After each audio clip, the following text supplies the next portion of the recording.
Durbania. I'm Durbin, and this is a special brand new guest.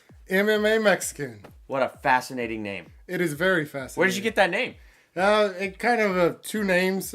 One's from high school, I'm Mexican, and That just makes use sense. it as an excuse, and then it kind of stuck with me. Oh, there you go. And then my love for mixed martial arts. Perfect. Yeah. MMA Mexican. Yeah! And since you love mixed martial arts, what a perfect movie to bring you in on. We're going to spoiler talk Teenage Mutant Ninja Turtles Out of the Shadows. Yeah, it was a really good movie. I enjoyed it. I love the fighting scenes because I love fighting, so it's fighting's natural. awesome. Yeah, it just natural. Especially since they're just wearing motion capture suits and not big, huge Muppet suits and things Right? like that. Like, they're able to move. Yeah. And I would love to see like the behind the scenes on that and just watch them run around with the little light bulbs everywhere and like That would be pretty awesome. Honestly, there's a lot of stuff in this that's really cheesy and not very fleshed out and things like that. But then with all the cartoon throwbacks, you had this wave of nostalgia like, yes! Yeah. And like you said, that can be kind of weird because if you're not familiar with the Ninja Turtles and their their villains and stuff like that. Yep, that's true. Other than Shredder, you're in for a different type of movie. So Bebop and Rocksteady, they were pretty awesome. They were. I loved their humor together, and I loved how the whole time they just kept ripping on each other and like pounding each other, like macho but goofy at the same time. Yeah, they're like these immature kids, these immature brothers that just so happen to end up working for the Shredder because the setup here is the Shredder was like going away to prison, but the Foot Clan, they were going to go, intercept the truck as it was driving, and Casey Jones was one of the cops driving the Shredder down to prison. That was pretty awesome. And so Bebop and Rocksteady were actually in the truck with Shredder. This is when they're still humans. And so that's how they meet, which then later leads to Shredder being like, those guys are idiots. Yeah. Let's bring them together for this experiment and make them the things. It was awesome. I was really curious. He was like, what did these guys look like in real life? Like, what were they going to be? And then when I see them in the prison, you instantly know, like in the back of the car, and you're just like, that's them. Yeah, there's a purple mohawk on that guy. I was like, I'm ready. I never knew that Rocksteady had an Irish accent.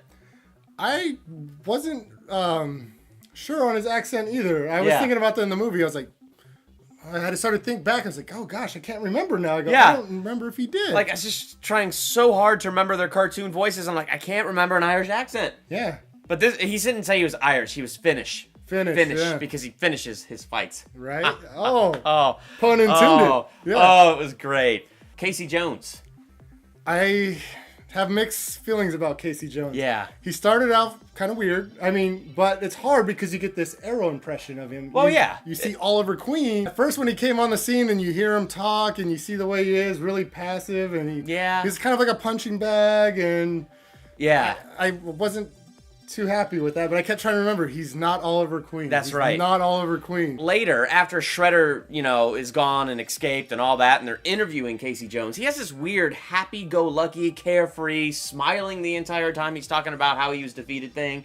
And then they threw him this forced exposition. Well, it's my lifelong dream to become a detective, and then I'm going to take the detective's test. And it was so weird and out of place.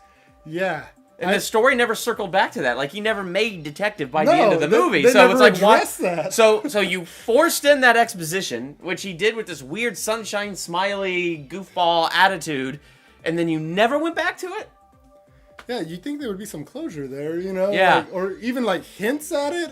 No, there's nothing. Yeah. I don't know. That part was weird. I like how he was trying to tell her, like, I have dreams and like I have goals. I'm going to be a detective, and she's like, "Well, good luck with that." Yeah, it's like, and he's like kind of smirking as he's saying it. It's like, well, he was smirking the whole time. He was talking about like the big, huge van shooting sewer lids and things like that.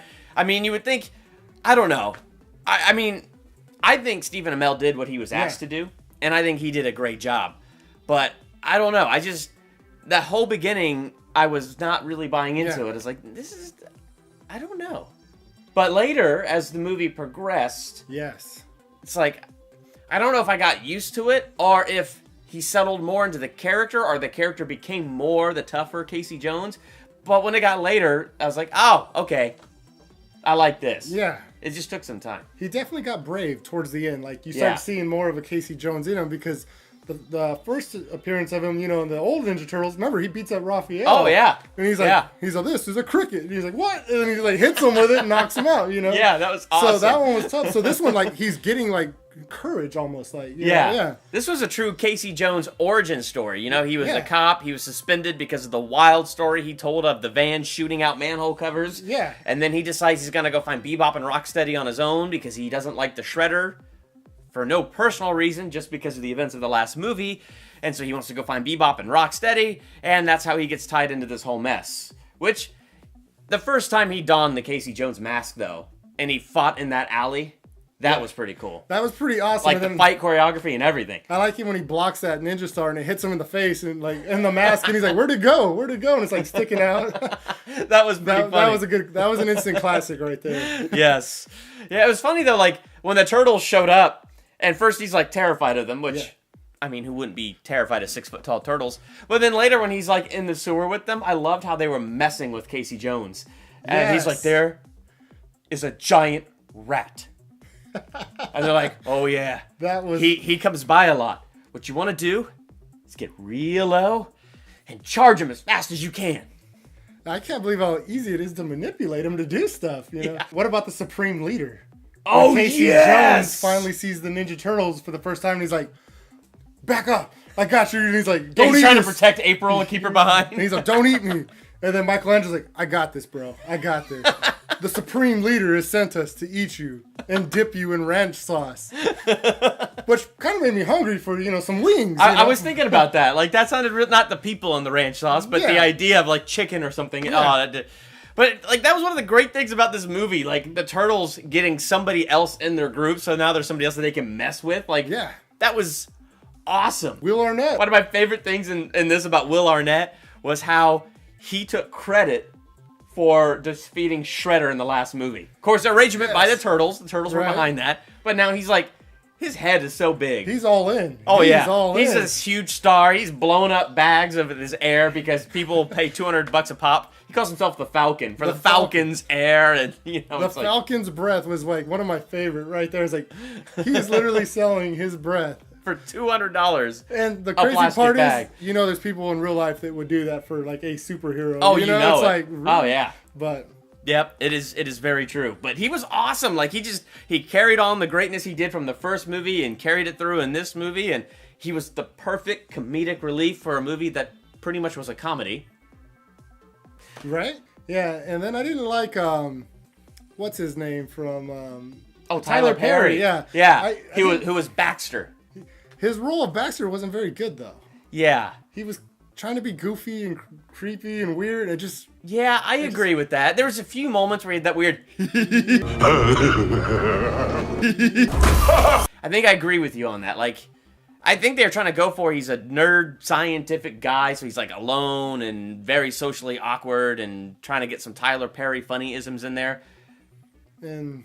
it didn't work that well. It didn't. Although he would be the biggest like scientist nerd I've ever seen, like 6'5", 240, and they drag him away easily, I don't know. I don't think I could drag that guy away. So they recasted Shredder, but the guy who was Shredder was pretty cool. And the plot is they brought in this scientist, Baxter, because he found this device. Through this device, he's working on teleportation. And so to get Shredder out of that van, they had to get him out in the open and they could teleport him, and so they teleported him, and he accidentally went to Crane's world, which, that was really weird. Yeah. Like, I was excited to see Crane, and then once Crane was there, I was no longer excited. Yeah, when he came, like, I didn't really know what to expect. Yeah. And I didn't know he was going to be in this movie. I kind of stayed away from the previews. Yeah, good for you. Just try to kind of hype it up a little bit more, and...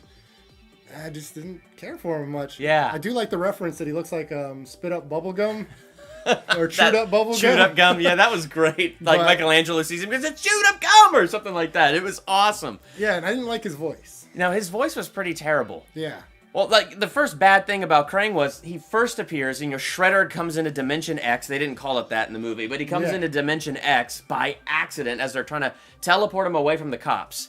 And as he's sitting there, like, Crane comes out and he goes, Shredder, like he's knowing him. Yeah. And then he goes, I know of your problems with the turtles and la la la. And it's like, you two haven't met, though. You haven't and then Shredder's like, yeah, we haven't met. It's like, okay. Then And Crane's like, oh, I know all about it. I know you're a brain, but how do you know all about it? You're in another dimension. Right? It's like, that don't make any sense. Yeah, and I could have bought it if they explained it just a little bit. Right. But they didn't.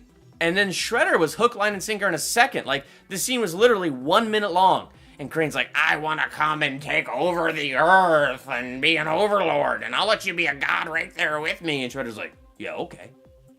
Yeah, I didn't understand that part either, because it's like, if you were a villain and I was a villain and you're trying to convince me to join your team, you're like, I'm just going to destroy the Earth. Sure.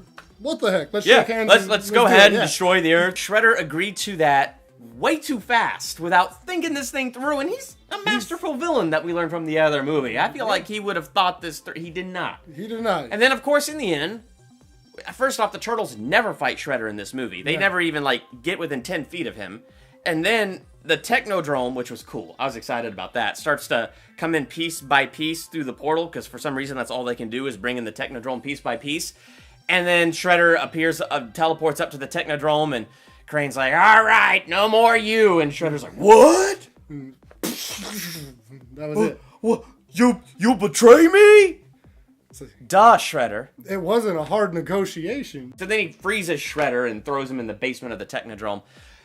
The Technodrome was awesome. The Technodrome was awesome, and what made it interesting about that is when he puts the Shredder down, he's frozen a lot of people. Oh, yeah. Who's down there? I was curious to see what all those other things were, to see if I recognized them from the cartoon, but I didn't catch it. I only saw the Shredder get thrown down in there. The best part of the Technodrome was when it started to come together, and then the eye appeared on top, and I was like, oh, it's my childhood. Everything was about it. It was about childhood. Yeah. This whole thing was just bringing it back. Oh, it was. It was awesome, except for the Turtles fought Crane and won. That was it. Crane shows up, Turtles show up, Crane's defeated. And it was that simple. It's like, but this is an alien brain from Dimension X with super alien technology. And he didn't utilize it very well. No, there should have been a bit more of a fight. Yeah, because he didn't put up much of a fight. He just like, oh yeah, I can do some moves, gets his hands chopped off, and puts on some other weapons, and next thing he's losing the fight. It's like, really? This is it? This is all we're going to get out of that? Shredder gave a way better fight. Yeah. One of the coolest threads, the plot, storylines in this movie was the purple ooze. First off, it's cool they called it ooze, because the original Turtles 2 was Secret of the Ooze, so that was really cool. And it's stuff that Crane gave to Shredder so that Shredder would have something to take care of the Turtles with or build, an army. Which was really weird, because when they put it on Bebop and Rocksteady, they're like, oh yes, each human has a gene back to their old animal ancestor, and that's what it's going to draw upon. So he was naturally a pig. And the other guy was a rhino. I'm sorry, that was stupid, but I let it go because Bebop and Rocksteady were pretty cool. Once the Turtles get a hold of this, like the whole plot of this movie, I mean, you see it in the trailers and all that like Michelangelo especially, he's getting tired of being down in the shadows. Like, he wants to interact with people. I mean, he's Mikey. I mean, he's the carefree party dude. He wants to be with people and hang out with people. And so it was really cool to see them deal with the temptation. All except Leo, who honestly kind of had a big head in this movie. I'm not saying that was a bad thing. Like, it was really cool how they did that. But, he's like, no, we're turtles. But, like, Donatello discovered that this could turn them to human beings. And then Leo's like, don't tell the other two. Which stirred up controversy. A lot of controversy. We've had Batman versus Superman. We've had Captain America versus Iron Man. Now we got Raph and Mikey versus Leo and Donatello. Yeah. Which would be fun. Yeah, it was fun. But Leo and Donnie went on their own adventure to try to do something. I forget what their adventure was, because that's how much what Raphael and Michelangelo did overshadowed. Because in their rebellion, they got April and Casey Jones to try to break into the police station to get the purple ooze that was confiscated. Yeah. But they got in a lot of trouble, and so the police saw the Ninja Turtles. Everything they feared pretty much came to life. Yeah. You're a monster. You're a freak. And all of a sudden they're like, that's pretty much how they expected to be, Yeah. So but it was sad to see the tears in Michelangelo's eyes, like when the people called them monsters and they were afraid, and Mikey's like, it wasn't just fear. It was like hate. And then when you see Michelangelo with the tears in his eyes, the carefree, you're like, oh man. They cut him deep. But then the NYPD ended up helping them with Crane and keeping their secret from the rest of the city and the rest of the world, and even honored them in a private ceremony giving them keys to the city. Well, for this movie's faults, for its glories, for its ups and its downs, for sheer nostalgia to the old cartoon, and then the weird way of doing things like Crane, and I don't know. I still had a lot of fun with this movie. Like, yes. I was laughing from beginning to end. It felt like a ride to me. Like, I was really with this movie. So I'm giving it 3.5 out of 5 stars. I still enjoyed it. I'm going to buy it on Blu-ray when it comes out, so 3.5 out of 5 stars. I give it the same rating. I like the humor a lot more in this one than the first one, but there was a lot of plot holes. Yeah. Casey Jones kind of got there, but at first he didn't do it for me. Yeah. Yeah, so I just gave it 3.5 stars. I enjoyed the movie all around. If you go in with the expectations just to have fun, ignore all the plot holes, you'll love it. You'll love the jokes, the one-liners. There's lots of those. Yeah. So, no, I plan on buying it as well. Well, if you saw Teenage Mutant Ninja Turtles Out of the Shadows, what did you think of this movie? How many stars out of 5 would you give it? Be sure to let us know in the comments. I'm Durbin. I'm MMA Mexican. Thank you so much for checking out Durbania. What would Vin Diesel do? No regrets, no fear!